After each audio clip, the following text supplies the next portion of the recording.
여기는 진짜 눈물 코드였어요. 너희는 살아, 너희는 살아야 돼. 자살이었던 것 같아요. 왜일까? 그러니까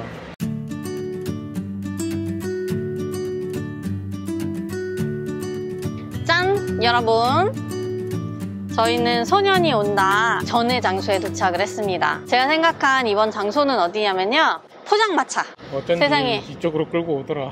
아니, 제가 진짜 그 주황색 천막 쳐진 포장마차를 찾고 싶었는데 사실 지금 아직 5시 조금 넘었어요. 그러니까 아직 없어요. 근데 역시 대한민국 짱? 이렇게 몇몇 분들이 이렇게 밖에서 이렇게 한잔하고 계십니다. 그래서 여기를 왔습니다. 당신은 모를 거요. 뭐 이런 식의 얘기를 하거든요. 듣는 사람은 청중은 나예요. 뭐냐면 한 교수님이 당시 살아남은 사람들의 이야기를 취재를 해가며 그걸로 논문을 만들고 계시는 거예요. 이 사람과 진수 씨에 대한 증언을 듣기 위해 왔어요. 왜 진수 씨의 증언을 듣기 위해 이 사람에게 왔느냐? 진수 씨는 죽었거든요. 자살이었던 것 같아요. 살아남아서 생활을 하는 게 너무 쉽지가 않은 거예요. 그리고 당시에 식판 하나 주고 두 사람이 나눠 먹어야 돼. 그게 하루에 한 끼예요. 서로가 굉장히 굶주려 있는 상태에서 한때는 동료였던 사람들이 서로 그런 걸로 다툼도 일어나고 정말 말도 안 되는, 정말 입에 담을 수도 없는 고문들도 굉장히 많이 하고, 그러면서 진수 씨가 갖고 있었던 사진을 이 사람이 보게 돼요. 근데 뭐냐면 최후의 항전을 했던 그 장소 건물 앞에 이 어린 학생의 시체들이 일렬로 쪼로로록 누워져 있어요. 그 사진이거든요. 그걸 보면서 막 울분을 토하는 거예요, 이 사람이. 이거는 누가 옮겨서 이렇게 일렬로 있는 게 아니다. 당시에 그 동호를 포함해서 그 어린 학생들도 그 마지막 항쟁을 하는 그 장소에 몰려왔단 말이에요. 진수 씨가 계속 얘기를 해요. 너희는 살아, 너희는 살아야 돼. 항복하는 너희들에게까지 총을 쏘진 않을 거야. 이런 당부를 계속해요. 실제로 군인들이 밀고 들어왔을 때 이 시민군이라고 표현되는 이 시민들이 총을 갖고 있었음에도 불구하고 한 발도 쏘지를 못해요. 나는 왜 쏘지 못했을까? 라는 생각도 해봤는데 모르겠어요. 감히 어떤 생각으로 쏘지를 못했는지는 잘 모르겠지만 숨어있던 학생들이 한 줄로 서서 머리에 손을 얹고 항복을 하면서 걸어 나온단 말이에요. 그걸 보고 무자비한 사람이 항복한다고 내가 살려줄 줄 알아? 하면서 총을 쏴서 그 자리에서 애들이 일렬로 쓰러져 죽는 거예요. 그게 이제 책에 있는 내용이죠. 네. 저는 진수 씨가 그 사진을 갖고 있었다는 걸, 그리고 그 사람이 그 사진을 보면서 정말 울부짖듯이 얘기를 하거든요.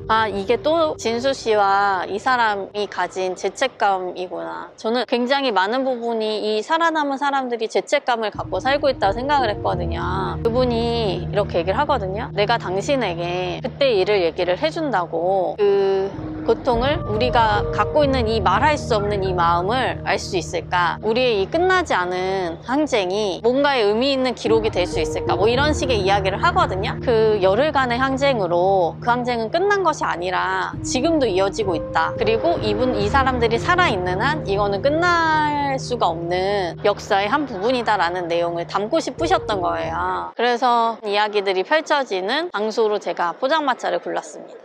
네, 마지막 장소로 가시죠. 쇼! 네, 여러분, 저희는 드디어 마지막 결의 장소에 왔습니다. 결의 장소는 제가 병원을 선택을 했는데요. 이 병원은 굉장히 여러 가지의 의미를 담고 있어요. 근데 제가 여기서 소개하고 싶은 거는 맨 마지막에 나오는 내용이에요. 동호의 어머니의 얘기예요. 진짜 여기는 진짜 눈물 코드였어요. 동호의 부모님이 동호가 그 상무관에 있을 때 찾아왔었어요. 죽음에 이르는 그 마지막 밤에 찾아와서 동호야, 너 여기 있으면 안 된다. 오늘 밤에 군인들이 싹 물려들어서 다 죽인다 하더라. 가자, 집에 가자. 이렇게 얘기를 했더니 동호가 엄마, 나 여기서 6시까지 이거 체크만 하고 6시에는 집에 갈 거다. 가서 저녁 먹을게 라고 했지만 실제 동호는 그 마지막 항전을 하는 곳으로 갔고 거기서 죽음을 맞이했잖아요. 그래서 어머니는 동호가 안 오니까 둘째 아들이랑 같이 어떻게 나와서 거길로 찾아간 거예요. 근데 입구에서 못 들어가게 막죠. 제발 우리 아들 좀 데리고 나와야 된다. 얘가 뭐 모르고 온 거다 막 얘기를 했지만 받아주질 않았는데 둘째 형이래. 그럼 날 들여보내달라. 내가 들어가겠다 했더니 순간 저는 이 어머니가 덜컥 하신 거예요. 들어가면 못 나온다는데. 그래서 아니다, 동호는 기회를 봐서 어떻게 나오려고 할 거다. 그러니 가자. 그리고 둘째 아들을 끌고 집에 와요. 그리고 막내 아들이 떠났잖아요. 어머니는 이게 계속 가슴에 남으셨던 거예요. 근데 그냥 어떻게 살아가요. 살아가시는데 어느 날 잔인한 현실이죠. 네, 너무 안타까웠어요. 어느 날 당시에 가해자였던 대통령이 방문을 한다는 거예요, 광주를. 당시 피해자들 유족 모임이 있었어요. 그래서 도착하는 날 한마디로 현수막 펼쳐 들고 내 새끼 살려내라, 네가 어떻게 여기를 오냐, 울부짖으시는 거예요. 근데 경찰들이 탄압을 하고 거기서 또 유족들은 막 끌려가요. 현수막도 다 뺏기고. 그래서 병원에 왔을 때 동우 엄마가 남편한테 그래요. 내가 옷장에 만들어 놓은 현수막이 하나 있는데 미처 못 갖고 나왔다, 그걸 좀 가져다 달라. 그걸 가지고 병원 옥상에 올라가요. 옥상에 올라가서 현수막을 펼쳐 들고 이제 울부짖으시는 거예요. 그러면서 이제 이 마지막 얘기들이 끝나는데, 전 이것도 어머니의 일종의 죄책감, 후회였다고 생각이 드는 게, 돈 몇 푼 더 벌자고 문간방에 정대내 자매를 들이지 않았으면 네가 걔를 찾는다고 거길 가질 않았을 텐데, 내가 네 둘째 형 잃는 것도 무서워서 너를 찾으러 들어가겠다는 걸 말리지 않았으면 또 달라졌을 텐데 라는 여러 가지 이런 후회들을 많이 하시거든요. 살아남은 실제 당시 운동에 참여를 했던 사람들도, 그리고 그 광주에 있었던 수많은 시민들도 굉장히 시간이 많이 지남에도 불구하고 계속 상처와 아픔으로 남는 것 같더라고요. 근데 마지막 에필로그에 작가님께서 10살 때까지 광주에 사셨고 들었던 얘기들, 겪었던 얘기들이 작가님께는 어쩌면 이런 얘기를 한번 다뤄야겠다라는 생각이 되셨을 수도 있겠다라고 생각이 들었고, 그리고 또 놀라운 거는 여기에 나오는 이 모든 등장인물들이, 특히 그 동호라는 인물이 실존 인물이었던 것 같아요.